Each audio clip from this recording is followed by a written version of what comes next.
에베소서 4장 1절에서 16절 말씀입니다.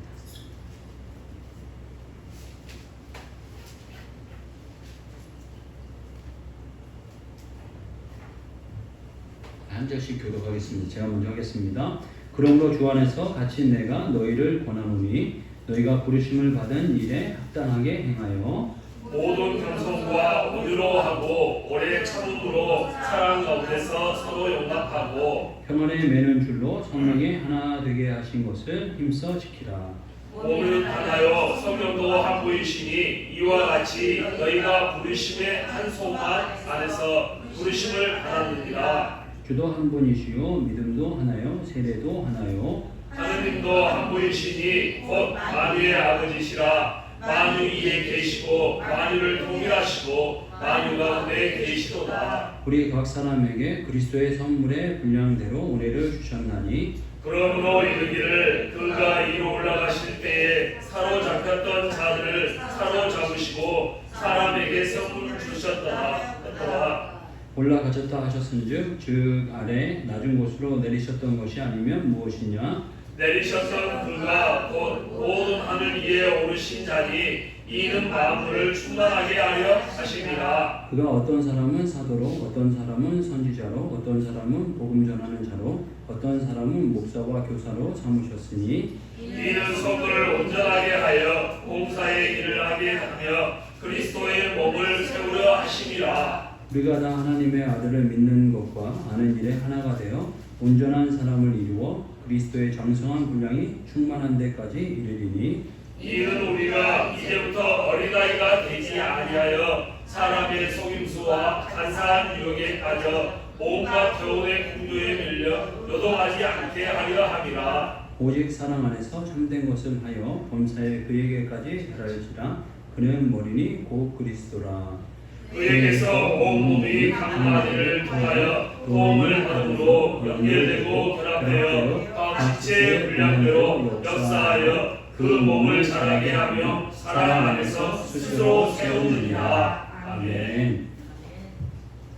예, 1장에서 그 3장까지는 복음에 대한 부분을 이제 말씀하시다가 이제 4장 이제 들어가게 되면서 이제 우리의 삶에 대한 부분을 이제 이야기하십니다. 이 되게 이 바울 서신이 이렇게 그 이야기되는 경우들이 많이 있습니다. 특히 로마서에서도 보게 되면 그 앞에 이 1장에서 그 9장까지는 이 8장까지는 쭉 이렇게 복음에 대한 부분을 설명하고 그 후반부는 약간 9장에서 12장까지 그 1장까지는 이 이스라엘 민족에 대한 이야기를 하다가 12장 들어서면서부터는 삶에 대한 이게 부분을 이야기를 하시거든요. 그러니까 어떤 부분에서 이 복음의 어떤 근간에 대한 이야기를 더 많이 하시고 우리가 받은 이 복음이 얼마나 귀한가 어떤 교리적이고 이론적인 어떤 이야기인 것 같고 딱딱한 이야기인 것 같지만 어떤 부분에서 그 교리적이고 이론적인 부분이 단단하게 서야 삶에 대한 어떤 부분이 나오기 때문에 이런 말씀을 더 길게 많이 하시는 이런 이야기를 하시다가 삶에 대한 이제 이야기를 하시는데 오늘 이게 특별하게 이렇게 눈에 띄는 단어가 있는데 이게 부르심이라는 단어입니다. 부르심이라는 단어가 이렇게 눈에 띄게 나오게 됩니다. 부르심이라는 이 단어는 말 그대로 콜링이라는 단어로서 불렀다라는 겁니다. 이렇게 누군가를 불렀다라는 의미고 이 부르심이라는 이 단어의 뜻으로 이 헬라어를 보게 되면 이름을 짓다, 초대받다, 공인된 호출, 또 어떤 그 종교적 의미의 부름 이런 어떤 의미를 가지고 있는데요. 이 말 그대로 이제 새로운 이름을 짓는 그 부름이다라는 게 좀 특별한 이게 의미가 있기도 하지만 초대받았다, 불렀다 이런 의미가 있는데요. 여러분 하나님께서 여러분을 부르셨다, 나를 부르셨다 이런 확신이 있나요? 아멘. 이런 확신이 있으시기를 주의 이름 축복합니다. 아멘. 그런데 이게 이런 깨달음이 바울이 갑자기 일어난 건 아닌 것 같아요. 그리고 초반에 일어났던 건 아닌 것 같고 바울도 보게 되면 자기의 삶을 이렇게 살다 보니까 자기의 부르심을 받았다는 것을 이렇게 후반에 더 이렇게 알게 됐던 것 같습니다. 그래서 이 부르심이라는 단어와 후반에 갈수록 무슨 단어를 또 쓰냐 하면 예정이라는 단어를 씁니다. 하나님께서 내 삶을 예정하셨다, 예비하셨다 라는 단어를 씁니다.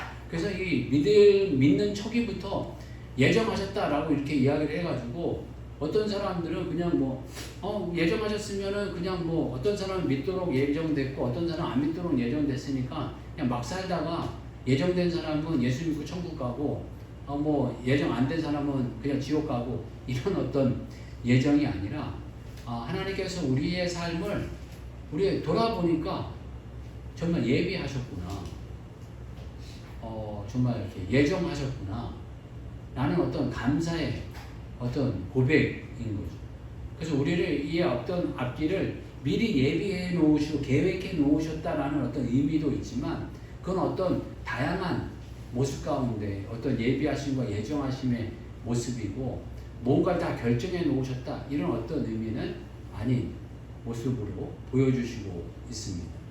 그러면 이 부르심에 대해서 확신해야 되는데 부르심을 어떻게 확신하느냐 라는 이런 부분에 대해서 어떤 부분이 막 기적적인 일을 경험하기를 원하는 그런 부분이 있어요. 막 이렇게 뭔가 누가 나타나셔가지고 내가 너를 불렀느니라 이런 어떤 일을 한다라든가 기적의 어떤 일이 일어나기를 원하는 그런 형태가 있는데 하나님께서 그렇게 부르실 때도 있습니다. 특별하게 그렇게 일하실 때도 있지만 어떤 부분에서 이 부르심이라는 거는 일상 속에서 하나님께서 일하시고 역사하심이 분명히 있습니다.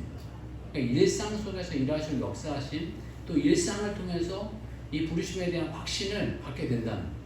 그러니까 바울도 보게 되면 사역 초기에는 이런 표현을 잘 안 쓰시다가 후기 보면 이 고린도 전후서라든가 아니면 로마서에 특히 보게 되면 자기를 부르셨다라는 표현을 이렇게 분명하게 이렇게 사용하고 있습니다. 그 전에 이제 썼던 그 서신서들에서는 별로 이렇게 이야기를 잘 안 하다가 후반부에 가서 더 이런 부르심에 대한 부분을 확신을 가졌다는 어떤 그런 의미죠. 그리고 이 부르심이라는 이 단어는 구약에서는 잘 안 나타납니다. 단어가 있지만 이런 어떤 지금 어떤 콜링을 받았다, 하나님의 어떤 선택받았다 이런 어떤 의미로 이 구약에서는 잘 안 나타납니다. 구약에서 그러면 그런 콜링이 없었냐? 없지 않았습니다. 분명히 있었습니다. 여러분 잘 알다시피 아브라함 같은 경우에 보면 하나님께서 부르셔서 너는 본토 지처 아비제를 떠나 내가 지시할 땅으로 가라 라는 어떤 이렇게 부르심이 분명히 나타나고 모세도 부르실 때 보면 가시떨기 나무 가운데서 불이 났지만 가시떨기가 타지 않는 그 환경 가운데 부르시는 모습이 분명히 있습니다. 그래서 어떤 기적적이고 이적적인 모습들이 있긴 하지만 그것을 우리가 너무 추구하려고 하는 것은 별로 그게 좋은 모습이 아닌 모습이라는. 하나님께서 역사하실 때 보면 그렇게 하실 때가 분명히 있기는 합니다. 그렇지만 그 일생에 한두 번 일어날까 말까 그런 일들이고 일상의 어떤 삶을 통해서 이성적이고 합리적인 것을 통해서 하나님 역사하시고 일하신다는 것을 저희들 기억해야 됩니다. 그리고 일상이 이상한 게 아니라는 거죠. 일상이 어떤 부분에서 감사한 일이고 일상이 어떤 부분에 기적적인 일이라는 것을 저희 기억해 봐야 되겠습니다. 한 가지 예로 보게 되면 요 근래에 있었던 근래는 아니죠. 몇 년 전에 있었던 사건 가운데 하나님의 은혜로 저희가 이 장소를 이전을 이렇게 하게 됐는데 이전을 하게 될 때 보게 되면 이 개척교회 연합 이렇게 그 인터넷 모임이 있습니다. 이게 작은 교회들끼리 모여서 이렇게 교회들을 이전하게 되면 이렇게 이전을 합니다. 오실 분들 오시고 이렇게 하세요. 이렇게 해서 연합에서 이렇게 오가면서 서로 간에 교류하면서 이렇게 오게 되는 그 사이트가 있는데요. 그 사이트를 통해서 저희가 이제 이 교회를 오게 됐고 이렇게 과정 가운데 이렇게 됐는데 이 목사님이 여기 계셨던 이 목사님이 전에 계셨던 이 목사님이 한 분이 어떤 분이 이렇게 지나가다가 이렇게 교회를 왔대요. 교회를 오시더니 주님이 이 장소를 저에게 주시려고 하는데요. 그렇다는 거예요. 그러니까 이분이 그래요? 그러면 이렇게 계약을 다른 분 계약을 좀 미루고 주님이 주시려고 한다니까 기다려야죠. 그리고 이렇게 얘기하고 준비를 이렇게 했는데 이분의 의도는 뭐냐면 주님이 주시려고 하니까 그냥 주려는 거예요. 그냥 주려는 거예요.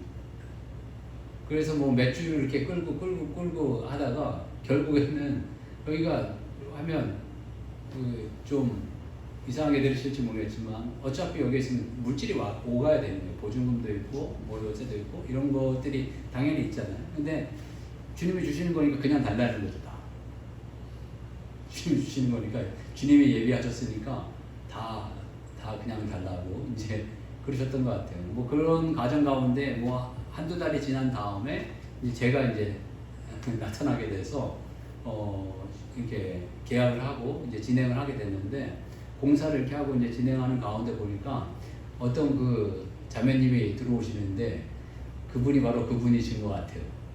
그래서 주님이 뭐 얘기하신 것 같아서 그러시냐고, 주님이 더 좋은 곳을 얘기하셨을 테니까 그냥 가시라고 이제 그렇게 얘기했던 적이 있는데, 하나님께서 그렇게 기적적으로 역사하실 수도 있어요. 보게 되면 분명히 기적적으로 역사하실 때도 있죠. 그렇지만 하나님께서 일반적으로 일상적으로 역사하신다는 것을 우리가 놓치면 안 된다는 거죠. 우리가 분명히 믿음 안에서 보게 되면 주님이 기적적으로 정말 이렇게 역사하실 때들이 분명히 있습니다. 저도 이렇게 생활을 보게 되면 크고 작은 그런 기적 같은 일들이 분명히 있었거든요. 여러분들 삶 속에서도 분명히 있었을 겁니다. 그런 어떤 일상들이 있기도 하지만 그렇게 일 안 하실 때도 분명히 있다는, 우리 일상으로 일하신다는 것을, 또 일상으로 일하시는 것을 이상하게 생각하지 않고 또 소중하게 생각할 필요가 있습니다. 그럼 우리가 이 부르심에 대해서 확신하기 위해서 가장 좋은 방법이 뭐냐 하면은 하나님께서 주신 이 특별한 계시, 하나님께서 주시는 일반 계시가 있고 특별 계시가 있다라고 이야기하거든요. 그러니까 일반 계시는 우리의 그런 일상의 삶과 이 모든 그 자연 만물의 이런 변화, 이런 게 다 일반적인 계시입니다. 그리고 특별 계시는 하나님께서 주신 이 성경 말씀입니다. 성경 말씀을 이렇게 특별하게 하나님께서 이렇게 주셨는데, 이 성경 말씀을 통해서 우리들에게 주신 말씀을 그냥 말씀이 아니라 나에게 주시는 말씀이다 라고 받아들이기 시작할 때 하나님께서 주시는 역사가 있고, 또 분명하게 이 나에게 주시는 말씀을 고백하게 될 때 이 말씀의 역사와 확신을 갖게 된다는, 이 부르심이라는 단어를 이 신약에서만 특별히 이제 사용하게 되는데 신약에서 여러 군데서 사용하시게 됩니다. 이제 그 후반부에 이르렀을 때 이 로마서에서 그 바울이 그 로마서 사람들에게 이런 표현을 쓰고 있습니다. 로마서 1장 6절을 보게 되면 너희도 그들 중에서 예수 그리스도의 것으로 부르심을 받은 자니라. 아멘. 그러니까 이 부르심이라는 단어가 특별하게 어떤 목사님이나 어떤 그 사도나 선교사님이나 이런 분들에게 사용된 게 아니라 일반적인 성도를 향해서 이야기하고 있는 것이죠. 그러니까 일반적인 너희도 그들 중에서 예수 그리스도의 것으로 부르심을 받은 자니라, 이렇게 표현하고 있습니다. 이런 표현이 그런데 이곳에만 나타나는 게 아니라 여러 군데서도 많이 나타납니다. 본인 자체도 분명히 부르심을 받았다라는 표현을 하시기도 하시고, 로마서 1장 1절 보게 되면 예수 그리스도의 종 바울은 사도로 부르심을 받아 하나님의 복음을 위하여 택정함을 입었으니 라고 표현하고 있고, 로마서 8장 28절 보게 되면 우리가 알거니와 하나님을 사랑하는 자 곧 그 뜻대로 부르심을 입은 자들에게는 모든 것이 합력하여 선을 이루니라.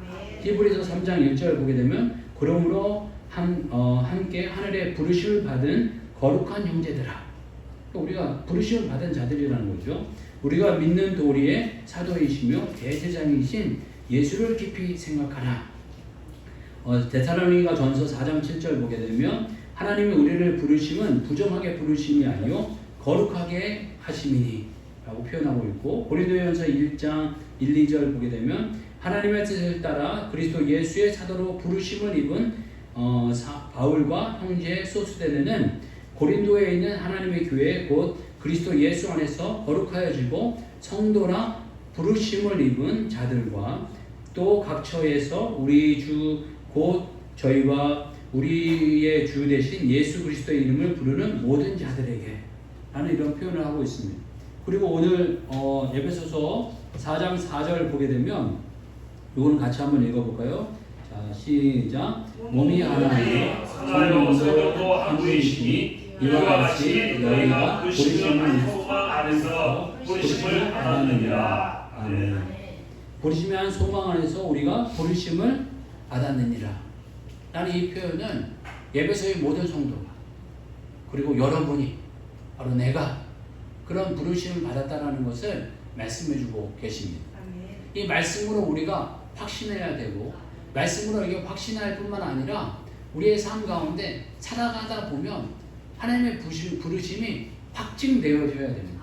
아, 하나님 나를 참 부르셨구나. 하나님 나를 부르신 거구나. 그리고 나를 만들어 가시는구나. 하나님 나를 인도해 가시는구나. 라는 확증이 여러분들의 삶을 통해서 일어나는 삶이 되시길 주님을 축복합니다. 저도 보게 되면 하나님께서 보게 될 때 이 하나님께서 우리를 부르실 때 그냥 부르시는 게 아니고 늘 하나님 계획하시고 준비하신 다음에 우리를 부르실 때가 있습니다. 그냥 부르시는데 그냥 부르시지 않고 계획하시고 준비하신 우리가 자녀를 낳을 때 보게 되면 이런 자녀가 되었으면 좋겠다 라는 가운데 기대와 소망 가운데 아이를 낳잖아요.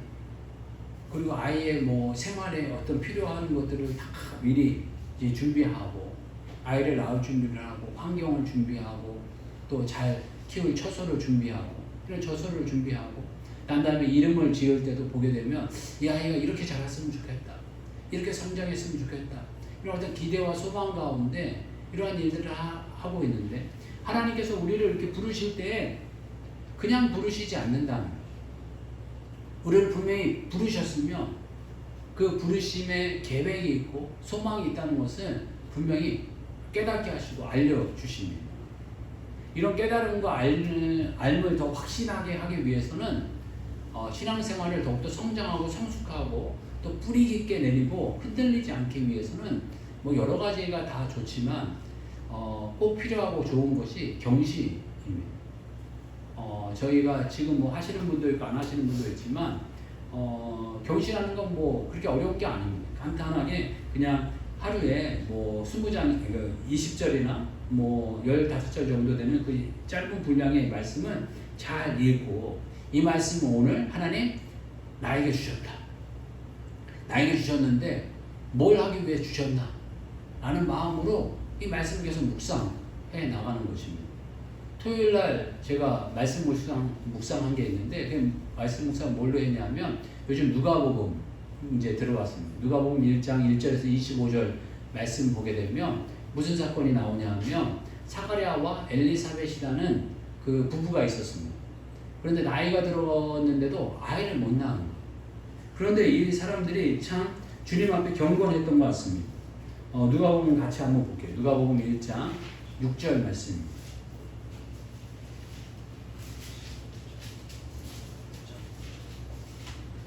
누가복음 1장 6절 말씀입니다. 같이 한번 읽겠습니다. 시작. 이 두 사람이 하나님 앞에 의인이니 주의 모든 계명과 규례대로 흠이 없이 행하더라. 아멘.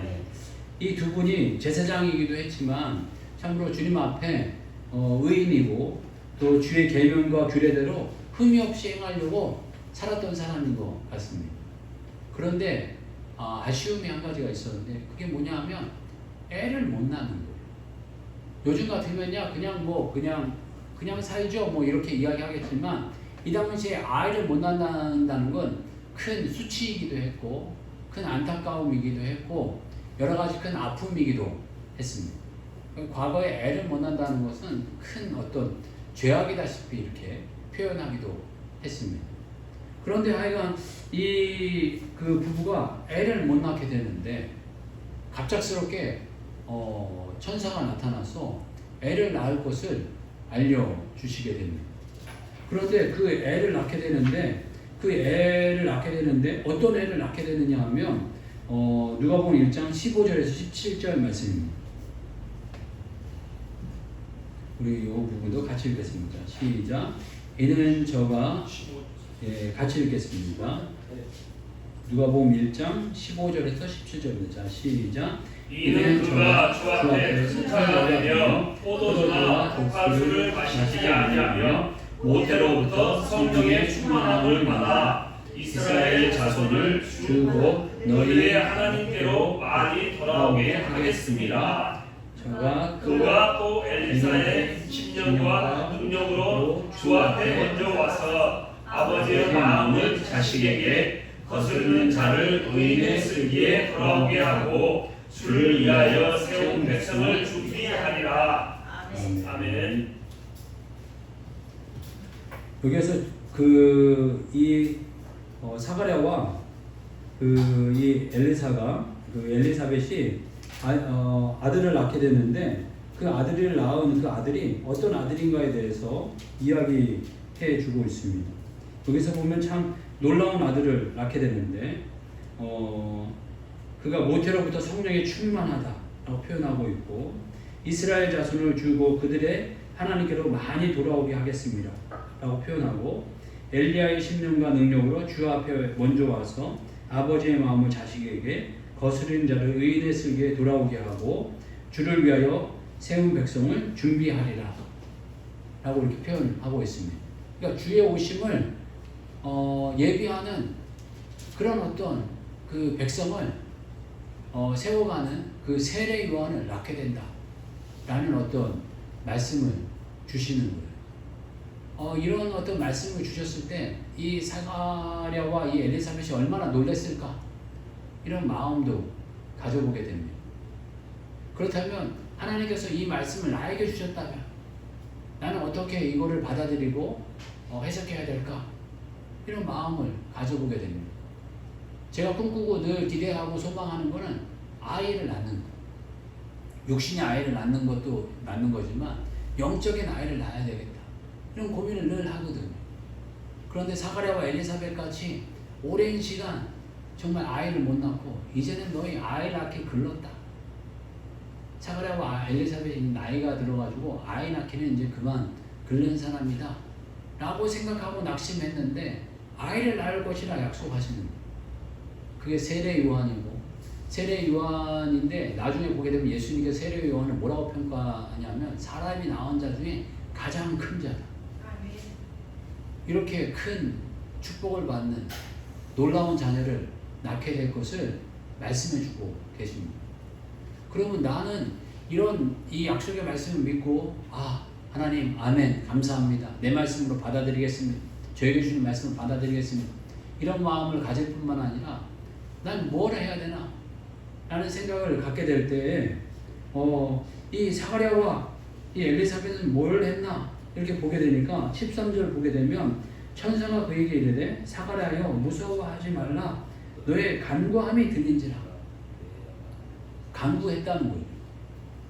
나이가 들었음에도 불구하고 간구하고 있었던 것 같습니다. 하나님께 기도하고 있었던 것 같습니다. 어떤 면에서 낙심하고 낭만돼서 간구를 잘 못했을 수도 있을 것 같습니다. 그렇지만 간구하는 마음이 있었던 것 같아요. 그러니까 내가 세례 요한 같은 사람을 낳을 것이라는 것을 기대하고 소망하면서 하나님께 간구해야 되겠구나. 그래서 이 토요일날 이 하루는 이 세례 요한 같은 아니면 주님의 영적인 자녀를 낳기 위해서 간구하는 시간을 좀 가져야 되겠다라는 것으로 적용을 세워가게 되었습니다. 그러니까 이렇게 말씀을 나에게 주시는 말씀으로 받아들이고 내 것으로 받아들이고 묵상하고 훈련하면서 이게 나아가는 것입니다. 하나님께서는 그리고 또 이렇게 예비하신다는 거. 보게 되면 하나님은 분명하게 그냥 뭔가를 하시는 것이 아니라 예비하시면서 역사하신다는 거. 이 세례 요한의 삶을 하나님께서 미리 준비하시고 예비하시고 사가랴의 삶도 때가 될 때까지 예비하시고 준비하시고 또 역사를 일으키시는 삶이 된다는 거예요. 여러분들의 삶도 하나님께서 예비하시고 준비하신다는 거예요. 제가 이런 부분에서 보게 되면 요 근래에 또 많이 묵상하고 있는 말씀이 에스더서입니다.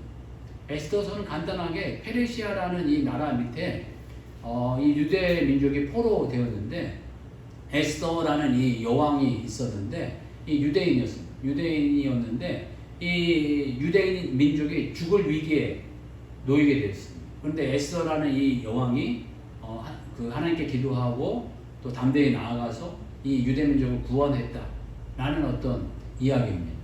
그런데 그 중간에 이 이야기 가운데 모르드게라는 사람이 나옵니다. 모르드게가 누구냐면 이 에스더라는 이 여왕의 삼촌입니다.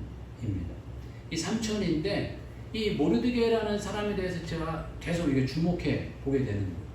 이 에스더 사건을 이렇게 보게 되면서 이 모르드게라는 사람은 그냥 그 성전의 이 왕의 이 문지기였습니다. 그리고 이 당시에 이 페르시아라는 이 제국이 대제국입니다. 이 바벨론이라는 이 나라에 이 이스라엘이 무너지고 포로가 되면서 이 바벨론이라는 이 나라가 페르시아 제국에 또 이렇게 무너지게 됩니다.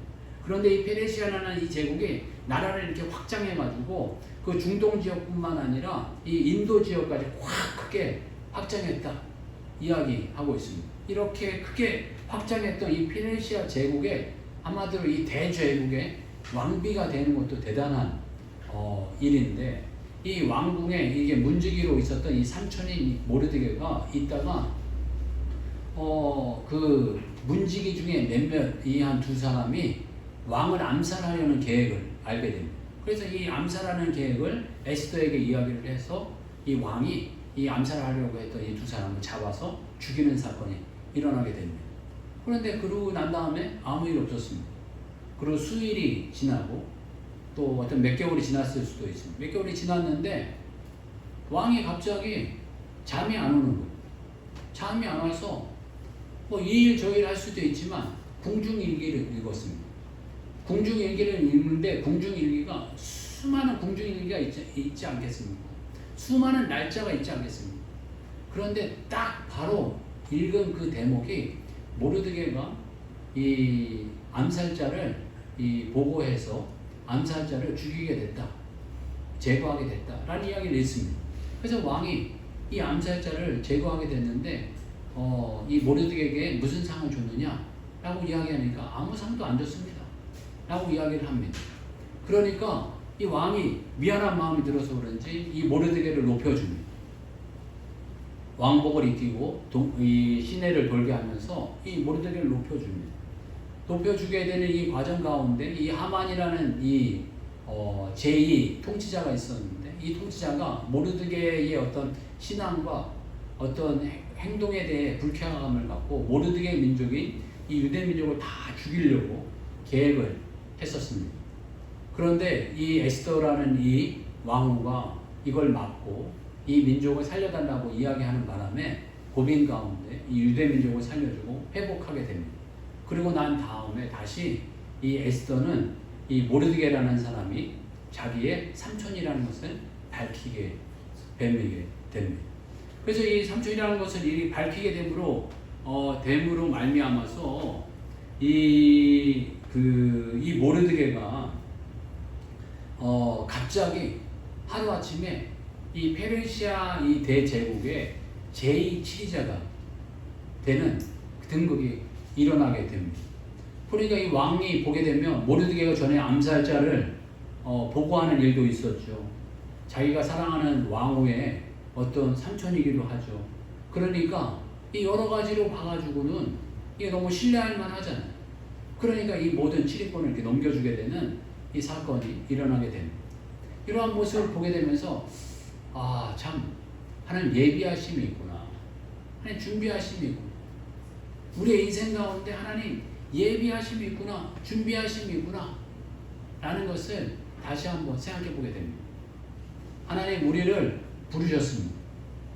부르셨는데 부르시고 그냥 놔두시는 것이 아니라 하나님 우리의 인생 가운데 예비하심이 있고 준비하심이 있다 라는 것을 보여주고 말씀해 주고 계십니다. 그리고 깨닫게 해주고 계십니다. 에베소 사람들에게도 바울이 전해주고 싶었던 모습이 아닌가 싶습니다. 부르심이 있다.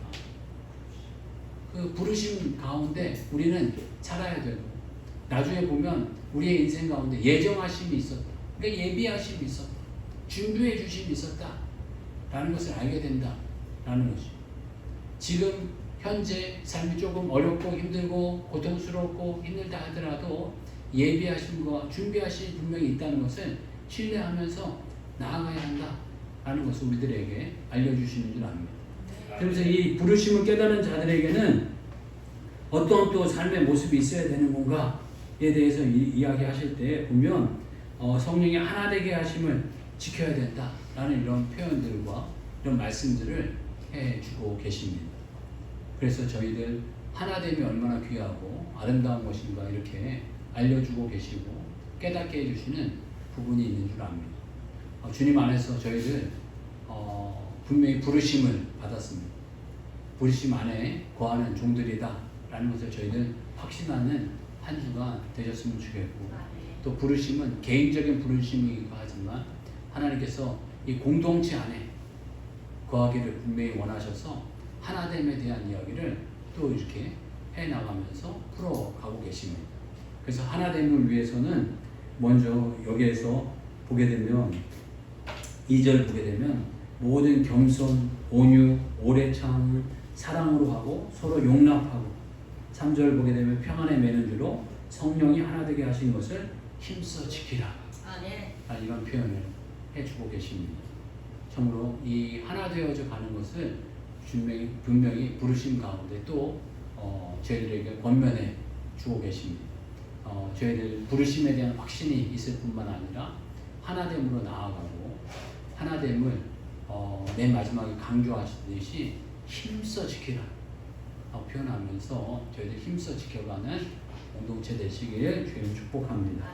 다시 한번 기도할 때 저희들 부르심에 대해서 저희들 확증하고 확신하고, 또 이 부르심 가운데는 주님의 계획하심과 예비하심이 있다는 것을 저희들 확신하면서 그 예비하심을 저희들 누리고 풍성하게 체험하면서 하나 되어져 가는 저희들 공동체 되게 해달라고 같이 한번 기도하겠습니다. 주여 한번 외치고 같이 기도하겠습니다. 주여